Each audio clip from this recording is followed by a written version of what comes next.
This week, join me in Cambodia as I unravel the mystery of a civilization that for centuries most thought didn't exist. A place of rumor, myth, and legend. Hidden in the jungle for over 400 years, the discovery of Angkor Wat shocked the world. Its intricate majesty could only be the work of an advanced and sophisticated people. But where did they go? And why did they abandon all these temples to the jungle? To uncover the mystery of the lost Khmer Empire, I'll climb to the top of Cambodia's greatest temple. Learn the secrets of Bokator, its newly rediscovered lethal martial art. And take to the air to track down the reasons why this civilization disappeared into the mist of time. Reminds me of the good old days, flying hornets. We're digging for the truth and going to extremes to do it.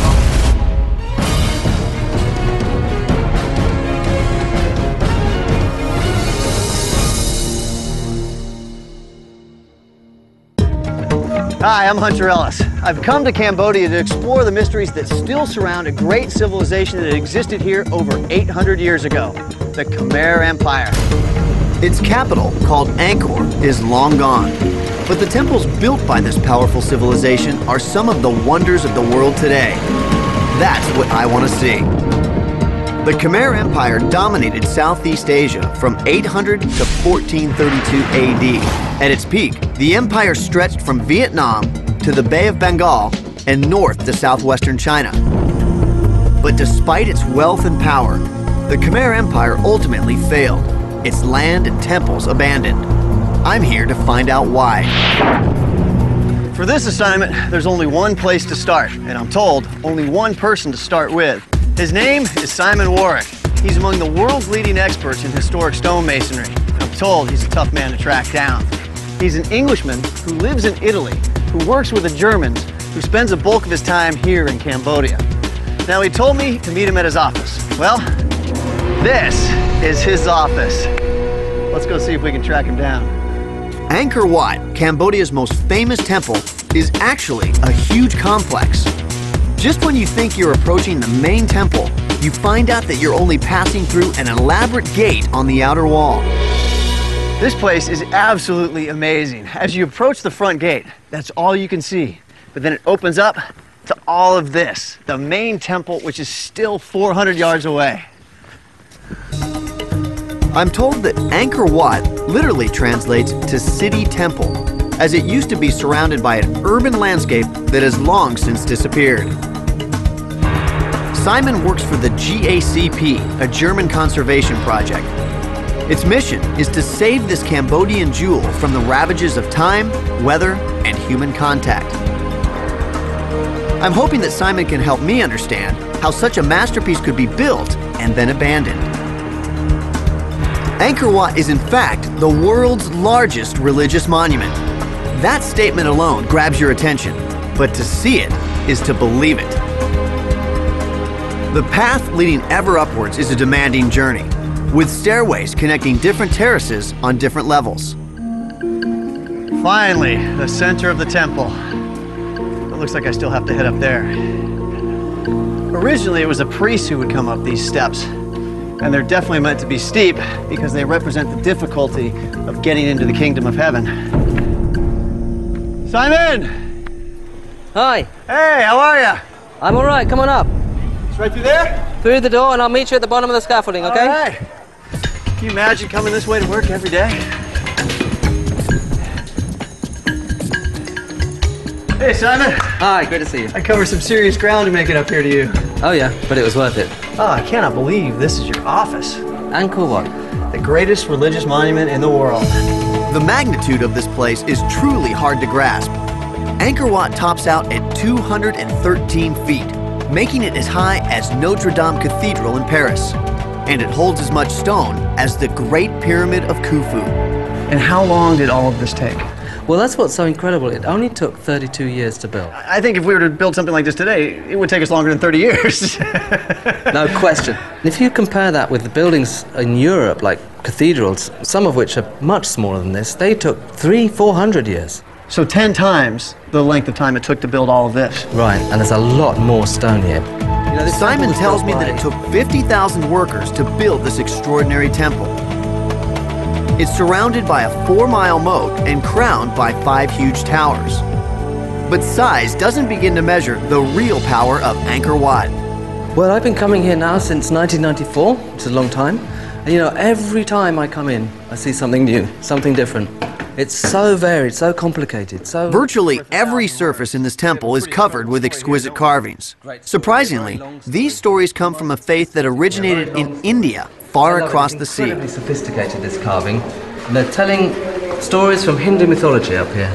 But how does the Hindu faith arrive in Southeast Asia? Because we're 2,000 miles away from India. Well, religion... It turns out, the answer lies in the monsoon winds that carried seafaring Indian traders to the Mekong Delta.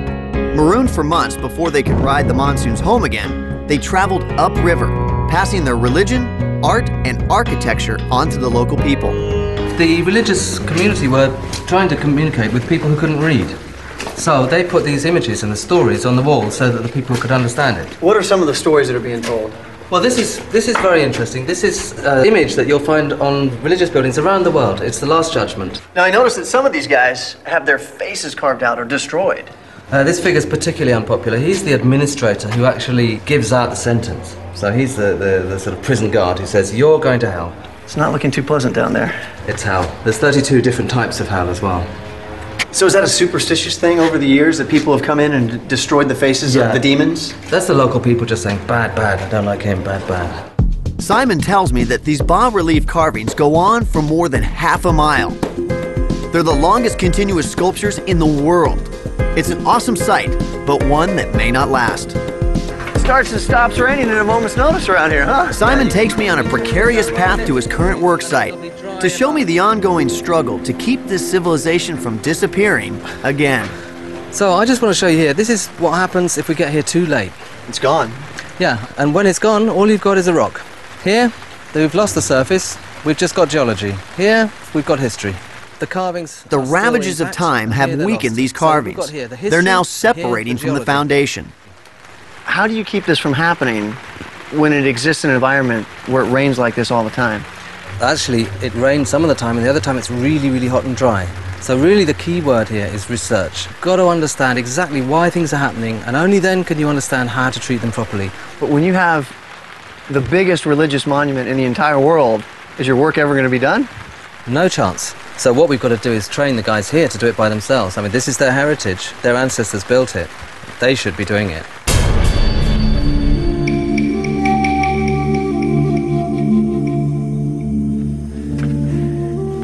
This is one of those places you never get tired of exploring, and that's good, because I still haven't cracked the core mystery.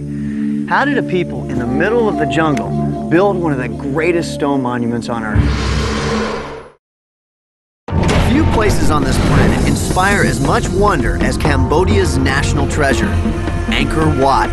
But the more I see of it, the more questions I have. Not only did the ancient Khmer construct one of the largest stone buildings in the world, they did it without using any kind of mortar.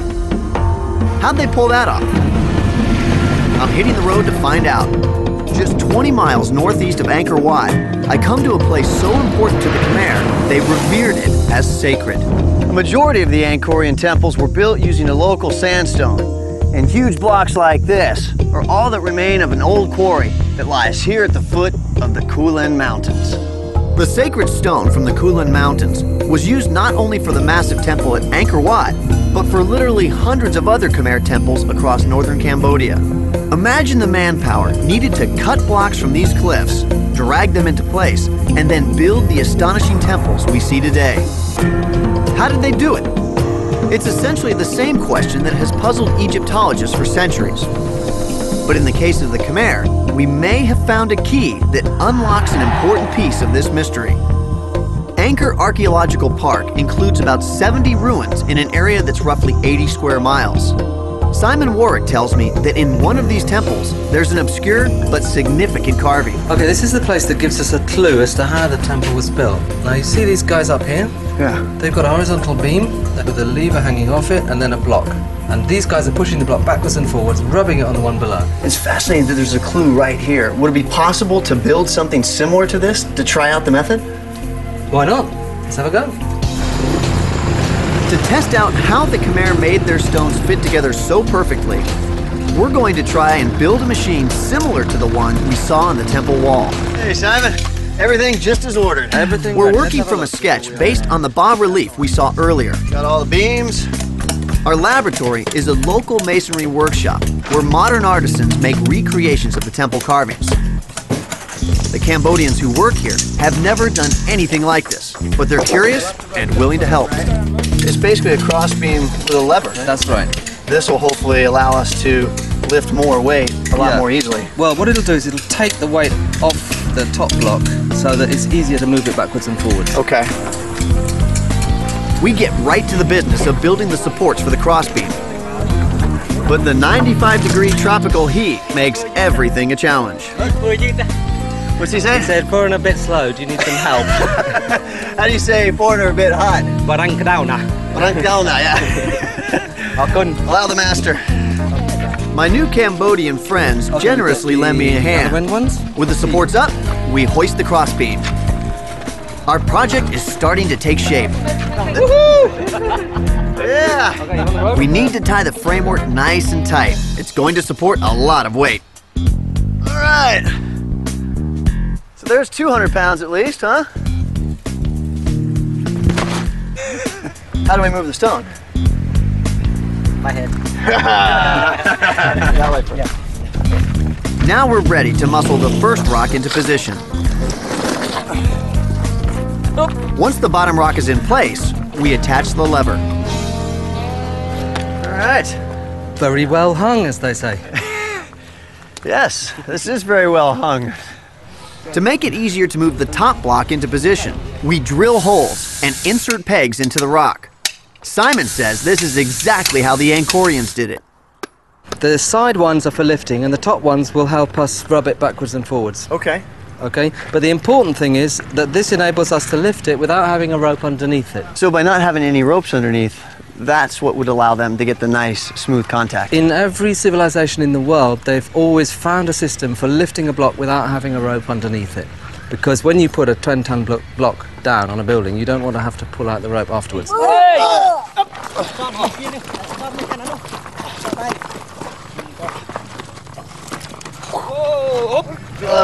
That's it. Whew. We just lifted 400 pounds. The big moment has come. We had a plan, we executed it, and it looks just like the diagram. Ready, guys? Up. Now let's see if it works. This feels really uneven. It doesn't. It's banging the corners. Simon's idea was to use a straight back and forth grinding motion to smooth the rocks. That doesn't work so well. So Shatri, the shop owner, suggests a new way to go. Now I'm definitely feeling more rubbing this way. It's feeling more like it's grinding. Yeah, it feels more like it. It feels much more even and smooth. Wow, It's an ancient version of sandpaper. After 5 minutes of grinding, we're ready to see our handiwork. Take it off, Tree.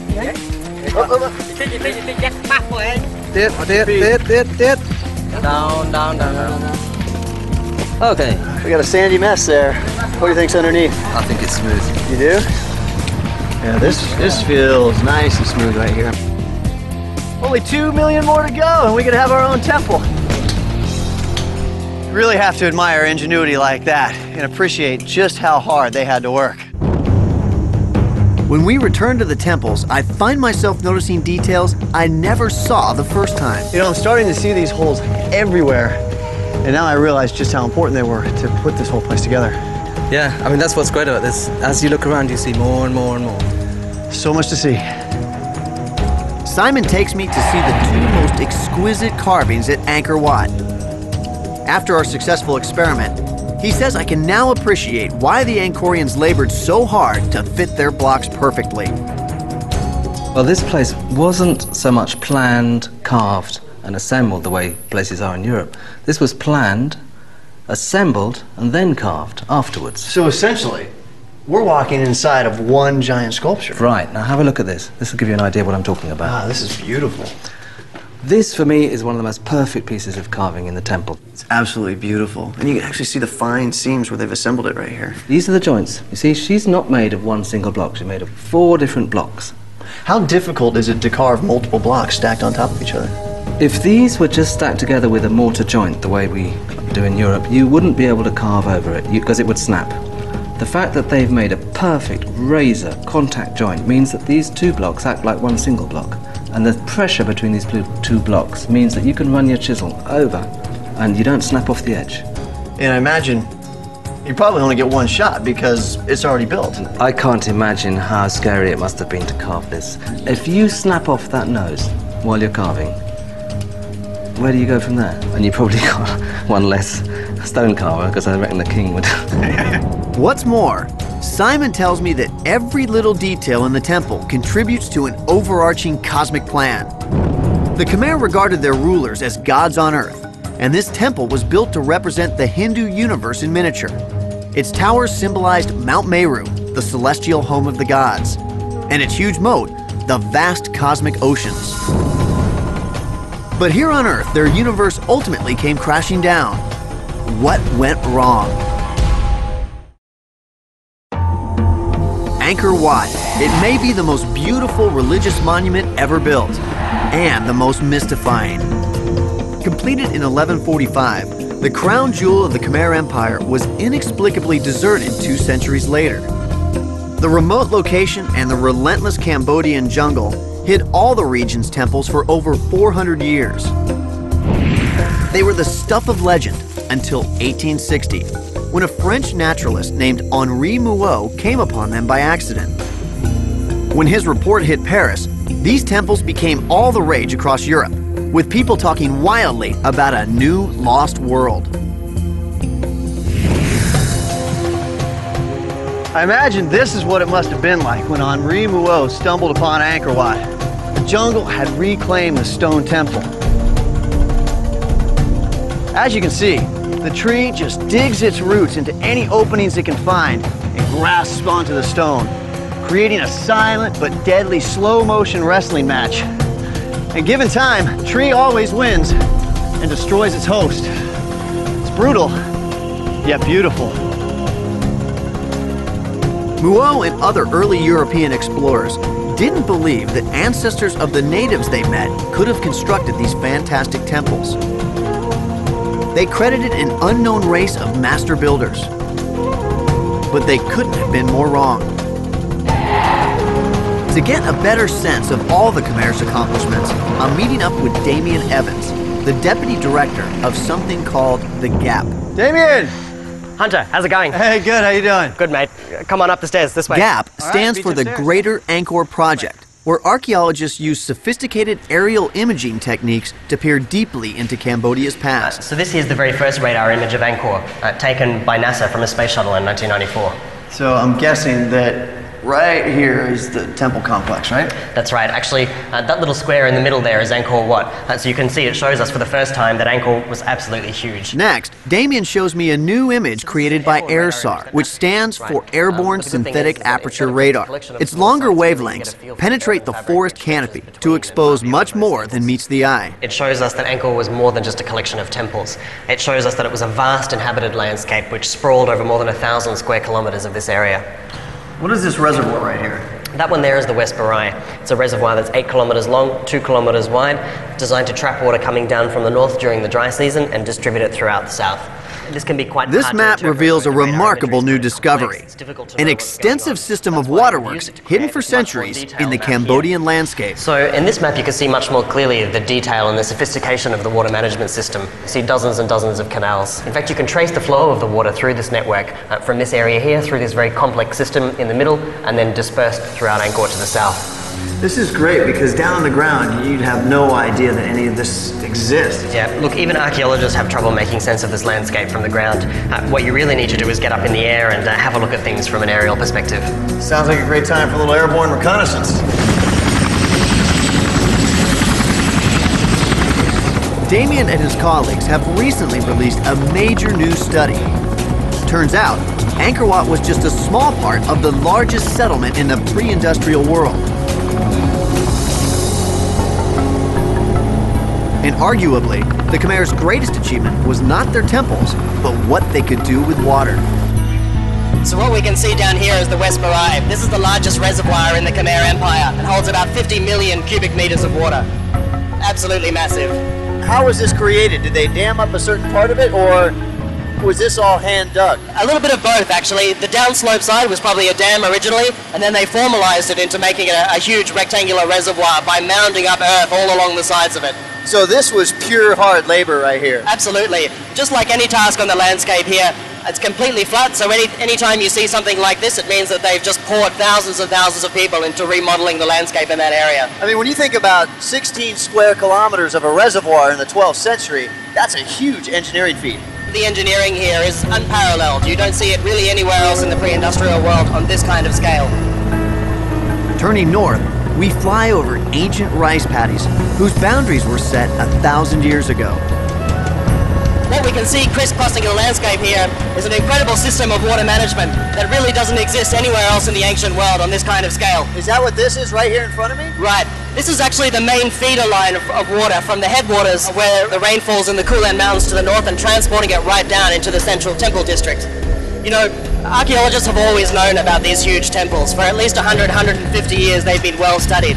What we've been able to do using remote sensing and using this NASA radar imagery is to really come to terms with the scale and the complexity of this water management system. With Damien's help, I now see the landscape is full of clues to the past. It's amazing to consider the skills of these ancient Angkorians. When I first saw the temple of Angkor Wat, I was blown away. But I literally thought that that was all there is. But now I realize, after being up here in the air, that it's part of a greater civilization that goes on and on as far as the eye can see. It truly is very impressive. From the Kulen Mountains to the temples and rice fields below, this intricate scheme of 1,100 square miles of irrigation and reservoirs gave the Khmer year-round harvests. It made it possible to feed a population of up to 1 million people and brought its rulers vast wealth. From this perspective, we can clearly see how they mastered their environment and even catch a glimpse of a temple still shrouded in jungle foliage. And how many people have ever been to this temple, you think? Maybe half a dozen people, I think, would have been to this temple on the ground. And this area is littered with things like this. This is one of several hundred temples like this. So right now we're heading up to the north of Angkor towards the Kulen Mountains, which is the source of the water for the Siem Reap River, which feeds the central temple zone. What you're going to see up here is pretty impressive.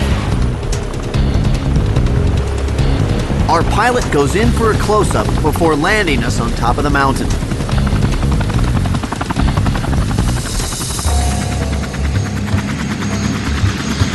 They're still actively clearing mines in these areas? Yeah, they are. It's very heavily mined in this area here. Well, I'll follow you then. Due to its strategic location, this area is riddled with landmines. Cambodia is still emerging from a nightmare, 30 years of war, including the genocidal reign of the Khmer Rouge in the 1970s.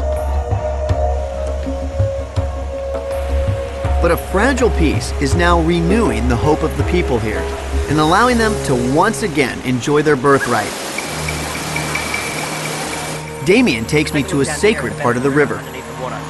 Wow, look at this. Looks like they've actually carved out the stone of the riverbed here. That's right, yeah. In fact, all of this area here is carved out underneath the water. What are these symbols? Well, the central object there is called a lingam. It's a phallic symbol, a symbol of male fertile power. The enclosure around that is called a yoni, which is a representation of female fertile power. Is this meant to give some sort of symbolic power to the water here? That's right. As the water flows over the top, it's imbued with this kind of ritual fertility. Then it flows down from the Kulen out into the rice fields at Angkor down below and sort of delivers that fertile power to the rice fields. Damien tells me that these symbols would have been carved during the dry season, when the riverbed is exposed. There are hundreds of these carvings engraved here. So, in a sense, they're blessing the source of the water that feeds their empire. That's exactly right. If I were to climb in and touch the stone or drink from the water, would that give me strength and fertility? Look, I don't know about that, but I'm pretty sure it would make you very sick, so you'd need all the help that you could get, I reckon. Now that I understand the spiritual importance of the water here, I want to get another look at that spectacular waterfall. These are just the smaller ones up here. It goes down, and like the bigger ones are down there.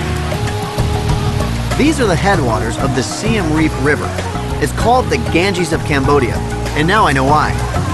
Like the Holy River in India, people come here to be renewed in both body and soul. It's not hard to believe it's a little bit of heaven.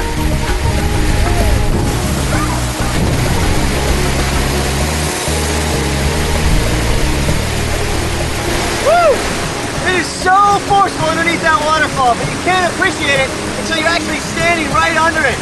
And this is the exact same power that fueled the Khmer Empire. It's absolutely amazing.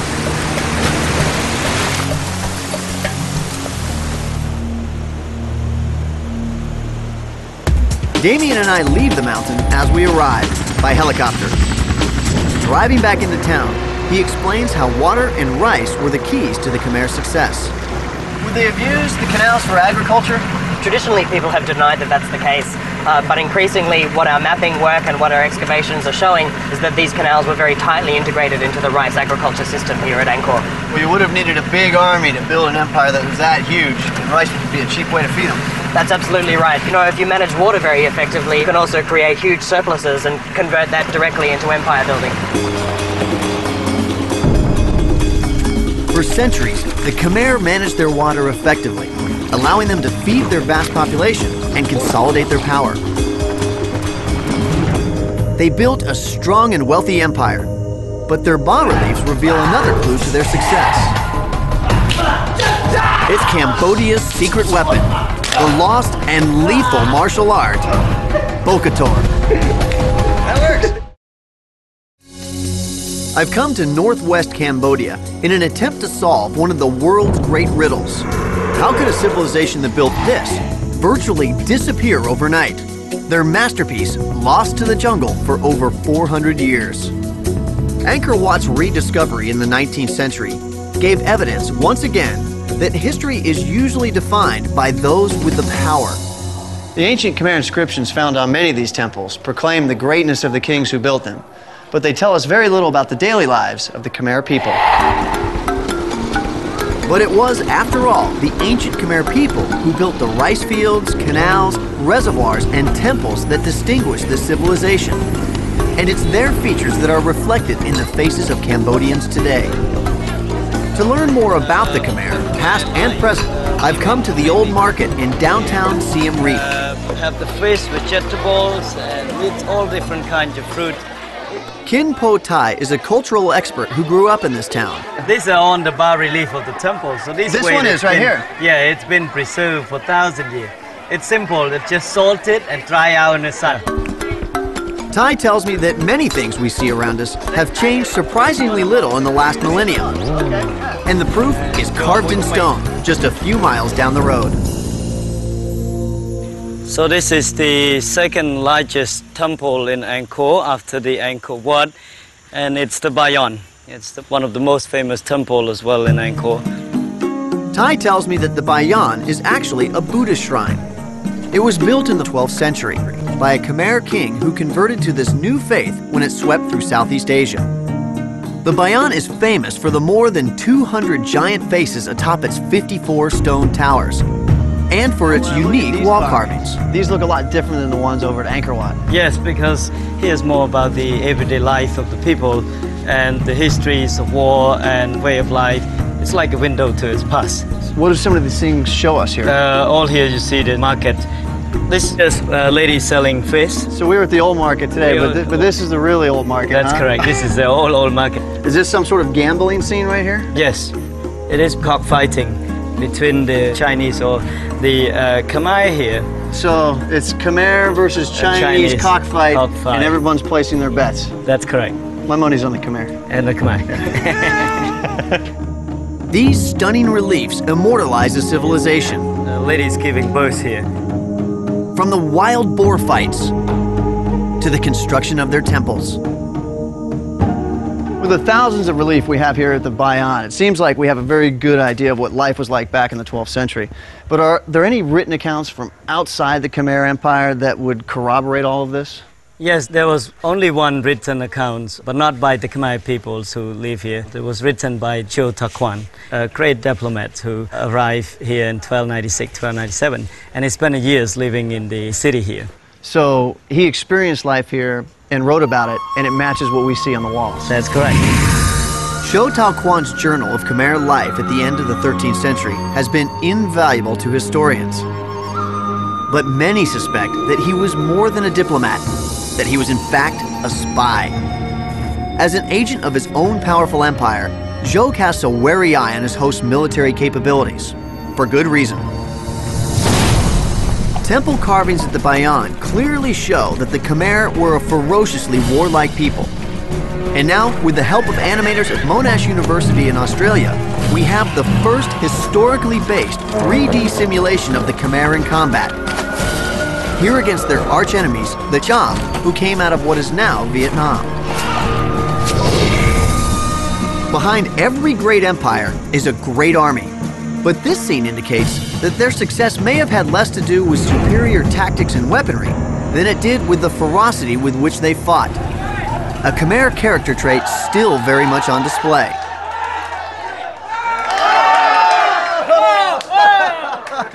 This is typical of so many houses and stores here in Cambodia, as Pradal Saray, or kickboxing, is their national sport. But we've uncovered a form of fighting that even these martial arts fans haven't heard of. It predates modern kickboxing and goes back to the time of the Angkorian warrior. Speaking of warriors, this is one dude you do not want to annoy. Adventure journalist Antonio Graceffo has literally fought his way around the world. But he came here to Cambodia to seek out the original martial art of Southeast Asia, the lost discipline of Bokator. I have fought 8 countries in Asia, Europe, the States, and Bokator is by far the most interesting and most complete martial art I've ever seen in my life. But in an age when martial arts are so popular, why hasn't anybody heard of it? You know, it goes all the way back to the 11th century, but it almost died out twice. Once at the end of the Angkorian Empire, and then again during the Khmer Rouge period. They actually hunted down and killed all of the known masters. Antonio tells me that Bokator would have been lost forever were it not for the sacrifices of this man, 63-year-old Grand Master Shan Kim San. How did the art resurface then? Well, the Grand Master survived the Khmer Rouge period. He escaped to the States as a refugee. And then in 2002, he returned here to teach the art to children and to find the masters who had survived. You know, he only found 10 of them. Was he a hard guy to track down? It took me 18 months. It's a long time. Did you ever feel like giving up? No way, man. I was digging for the truth. Nice. Jimitsu. Why is Bokator the best martial art? Bokator ដូចជាវាយតែយើងវាយចុះពឹមពឹមចាប់លើកឡើងមកពឹមទាញមកអកក I'm a believer, but what does that mean? He said our Khmer Bokator is the best because we got so many techniques. We can use our elbows, we can use our fists, we can kick, we can knee, he can twist, he can bend, and he can kill. The Grand Master brought up 10 of his top students from Phnom Penh to our meeting place, a Buddhist monastery near Siem Reap.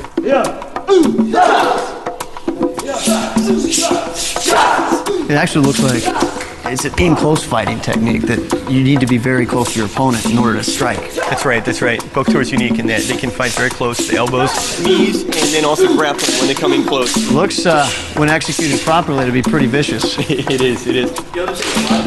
After they finish group training, the master works with his 2 top students so I can see his moves up close. Yeah, using that elbow right against the throat there, huh? That's pretty much his signature movement, is that quick elbow strike. Ooh, see that? Yeah, I mean, it's all quick and body control, huh?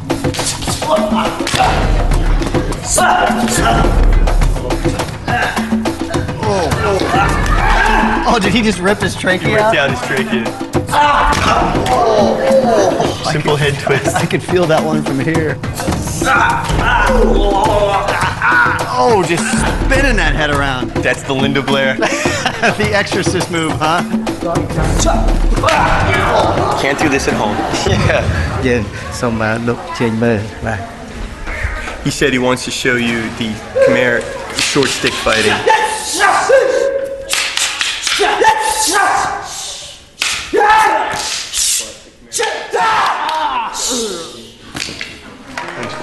So you want to try some? Yeah, let's walk before we run.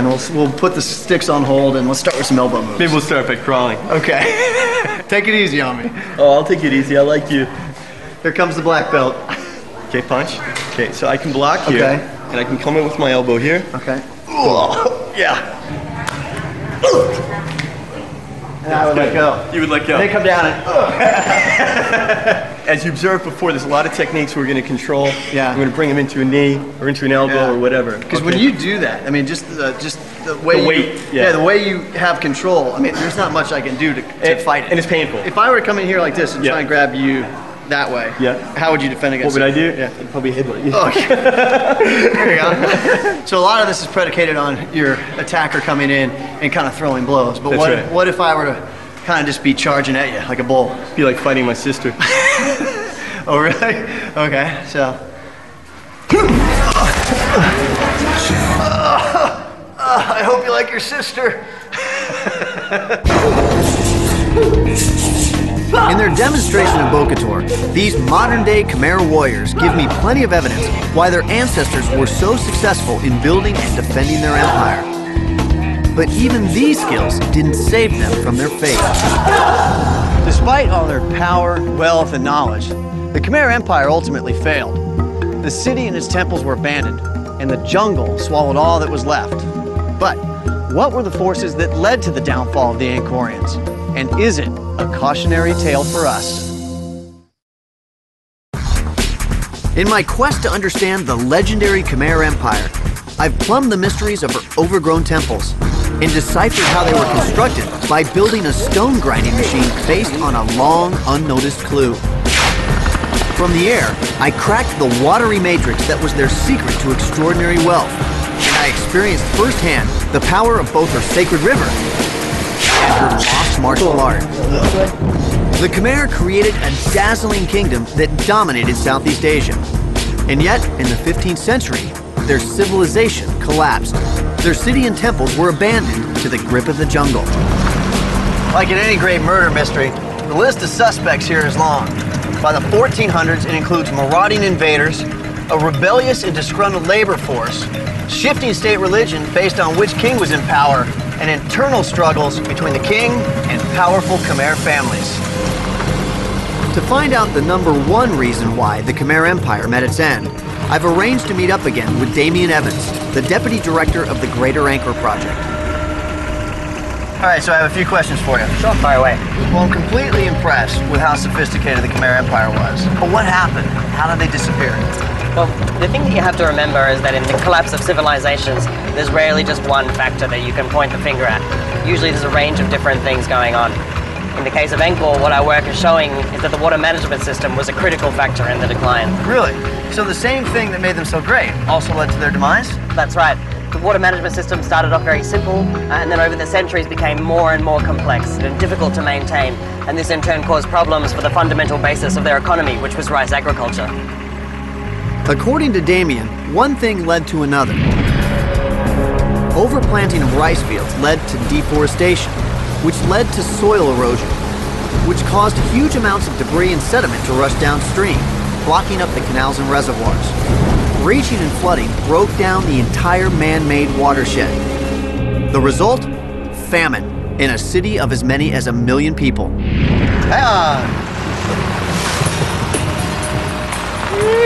All right. That looks like a great way to cool off. Yeah, the water actually comes from the Siem Reap River way down here. Now, is this water wheel something that you guys built yourself? No, I'm not exactly sure who built this, but in any case, it's just a hypothetical reconstruction of technology that they may have used during the Angkor period to move water from very low places up to much higher ground.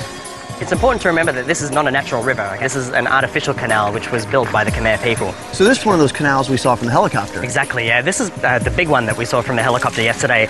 The important thing about this site is it shows us the difference between the water level of the river way down there and the original level way up there where we got out of the Jeep.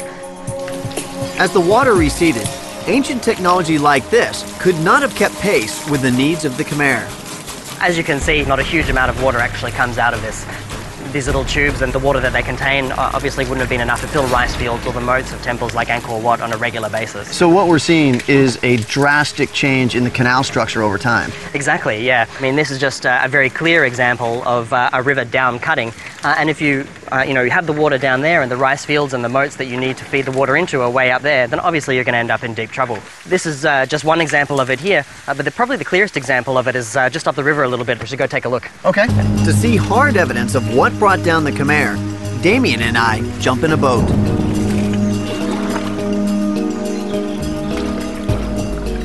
It's amazing to think that all of these canals are man-made. Yeah, it's actually difficult to imagine it when you're down here on the river. Once you get up there in the air, you can really see that far from being a sort of natural course, it's actually laid out in a very particular kind of way for a very particular kind of purpose.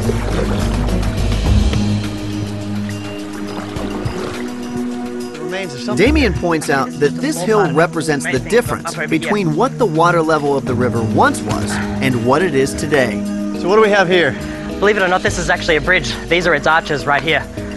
Would this then be the bridge for the canal that we just came up from? Exactly. 1,000 years ago, the water would have run straight down through here and passed beneath these arches onto the other side. So we're standing on the original bed of the canal. That's right. Increasingly, as the years went on, the water level cut down into the landscape and just basically ended up going around this bridge, meaning it was completely ineffective. This is a drastic change. Yeah. Is this happening all across the empire? It is. The thing is, when you start to get unpredictable water flows, things like flooding, too much or too little water, which starts to cause this down-cutting and these diversions in the rivers, then all of a sudden you end up with extremely serious problems. Is it fair to conclude from all of this that the Khmer could have over-engineered their empire? I think with the evidence that's coming to hand now from excavations and from the aerial surveys, I think it really supports that conclusion. So I think what you're saying is probably a fair assessment of what actually happened here.